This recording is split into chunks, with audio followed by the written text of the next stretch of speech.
Hello everyone, welcome back to winner point education. मैं अमिता त्रिपाठी, आपकी Hindi Sanskrit teacher. आज मैं आपके लिए अनुवाद के नियम लेके आई हूँ। अक्सर क्या होता है, बच्चे हिंदी के में जो पेपर आता है उसमें संस्कृत का जो पार्ट होता है वो अक्सर छोड़ देते हैं और उसमें 15 नंबर उनके यूं ही चले जाते हैं। तो मैं ये चाहती हूँ कि बच्चों को गद्यांश या पद्यांश जो भी है उसके अर्थ वो अनुवाद कर सके। तो अनुवाद के नियम जब उन्हें पता होंगे तो उनके 15 नंबर कहीं नहीं जाने वाले। तो अनुवाद के नियम का वीडियो प्रारंभ करने से पहले मैं आपको राइट साइड में ये बताना चाहती हूँ कि आप मेरे चैनल को सब्सक्राइब कैसे करेंगे। तो पहले आप मेरे वीडियो को लाइक करिए, देन उसके बाद जो नीचे लाल कलर का बटन सब्सक्राइब का होगा उसे आप प्रेस कीजिएगा। फिर आपका बेल आइकन का बटन आएगा उसे प्रेस कीजिएगा। फिर ऑल नोटिफिकेशन को ऑन कर दीजिएगा। फिर इसके बाद आप मेरे चैनल का हिस्सा बन जाएंगे, तो वो बहुत अच्छी बात होगी। तो आज आइए देखते हैं कि अनुवाद के नियम। आप अनुवाद करने से पहले मैं आपको ये बताना चाहती हूँ कि किसी भी अनुवाद में आपको ये ज़रूरी होता है कि आपको पुरुष का ज्ञान हो, आपको वचन का ज्ञान हो, आपको लकार का ज्ञान हो। जब आपको इन तीनों का ज्ञान होगा तो आप अनुवाद बहुत ही आसानी से कर पाएंगे। तो अनुवाद कैसे करेंगे ये देखिएगा। पहले तो आपको मैं पुरुष के बारे में बताना चाहती हूँ। हमारे संस्कृत में 3 पुरुष होते हैं। जैसे आप इंग्लिश में होते हैं first person, second person, third person, उसी तरह से आपके संस्कृत में भी होते हैं कि प्रथम पुरुष, मध्यम पुरुष, उत्तम पुरुष। प्रथम पुरुष में ये 3, फिर इसके बाद आपके 3 वचन होते हैं जिसमें एक वचन, द्विवचन, बहुवचन। और इसके बाद आप ये जान लीजिए कि लकार, लकार से तात्पर्य है जो आपका, जैसे लट लकार, लट लकार से तात्पर्य आपका वर्तमान काल है। लोट लकार अर्थात अज्ञानार्थक, लिट लकार अर्थात भविष्य काल, और विधिलिंग लकार अर्थात चाहिए के योग में, और लंग लकार अर्थात भूतकाल। तो आपको ये मैं बताना चाहती हूँ, लट लकार से तात्पर्य है वर्तमान काल, ध्यान दीजिएगा, वर्तमान काल। लोट लकार आज्ञानार्थक के लिए होता है, जहाँ किसी को आज्ञा दी जाती है, आज्ञानार्थक। लिट लकार अर्थात भविष्य काल, जो आगे होने वाला होता है, भविष्य काल।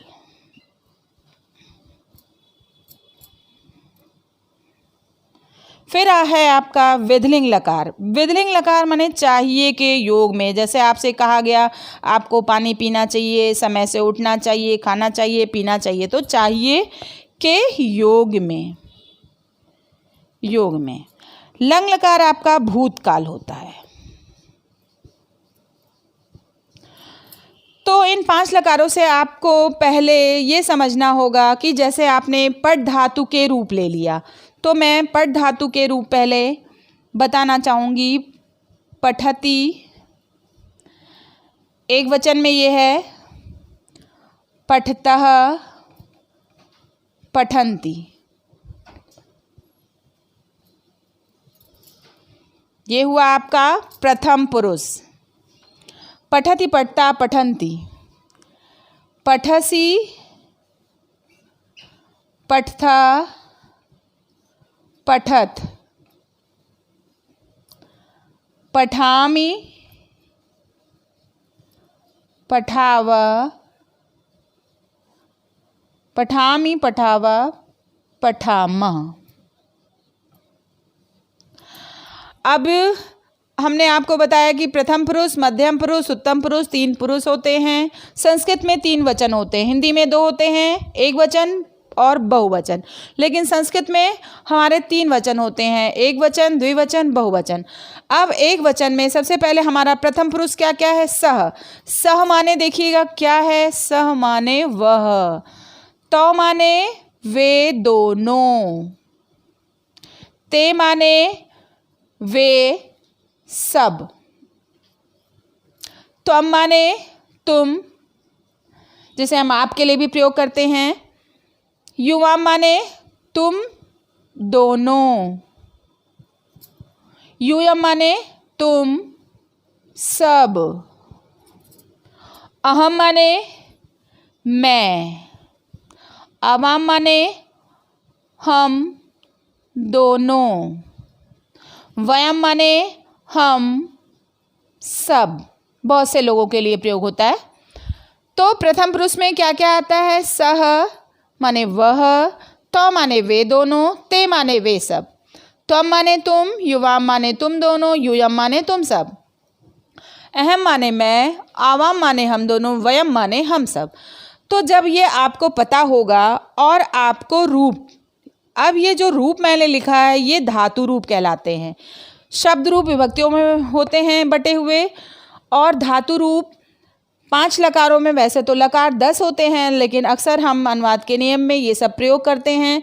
तो लट लकार आपका, जैसा कि मैंने बताया, वर्तमान काल के लिए प्रयोग होता है। लोट लकार आज्ञानार्थक, किसी को आज्ञा देने के लिए, और लिट लकार भविष्य काल के लिए होता है। विदलिंग लकार चाहिए के योग में होता है। लंग लकार भूतकाल।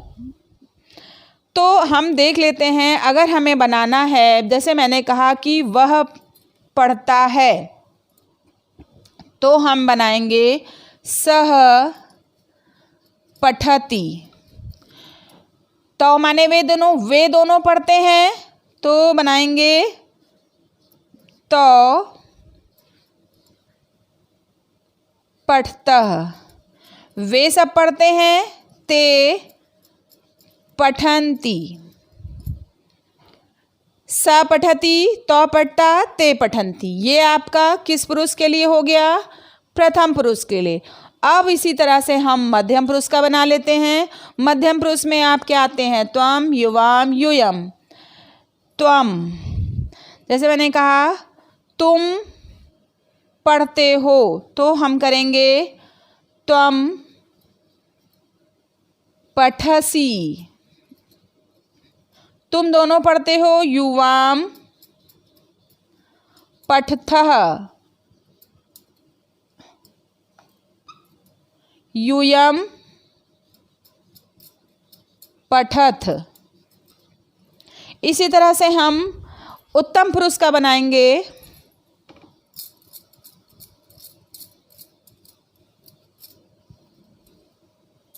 उत्तम पुरुष का बनाएंगे। उत्तम पुरुष में अहम माने मैं होता है, तो अहम यहाँ से ले लेंगे। अभी रूप मैंने आपको दिया था, पठामि, आवाम पठाव, वयम पठामः। तो सा पठति, तो पठता, ते पठन्ति। प्रथम पुरुष हुआ। मध्यम पुरुष त्वम, युवाम, यूयम के लिए त्वम पठसि, युवाम पठता, यूयम पठत। उत्तम पुरुष के लिए अहम पठामि, आवाम पठावा, वयम पठामा। ये आपका हुआ लट लकार के लिए। इसी तरह से आपको रूप लोट लकार में बनाना है। जैसे मैंने कहा कि तुम पढ़ो या वह पढ़े, तो आपको लोट लकार का रूप कैसे चलता है? पठतु पठताम, पठन्तु पठ पठतम, पठत पठानि, पठावा पठामा। और विधलिंग लकार का रूप चलता है पठेत पठेताम, पठेयु, पठे पठेतम, पठेत पठेयम, पठेयो पठेम।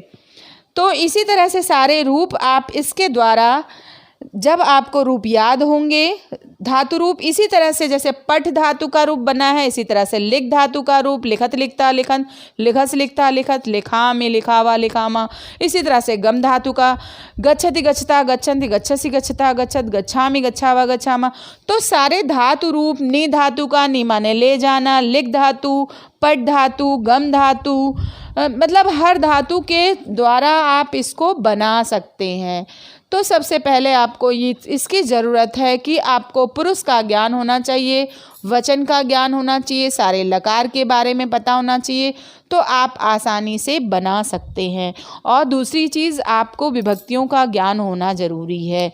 जैसे आपको कहा गया कि भारतवर्ष हमारा देश है, भारतवर्ष हमारा देश, तो भारत अस्माकम हमारे देश का नाम क्या है? जैसे बोला, तो हमारे के लिए अस्माकम देशा नाम क्या है? किम, हमारे देश का नाम क्या है? भारतवर्ष।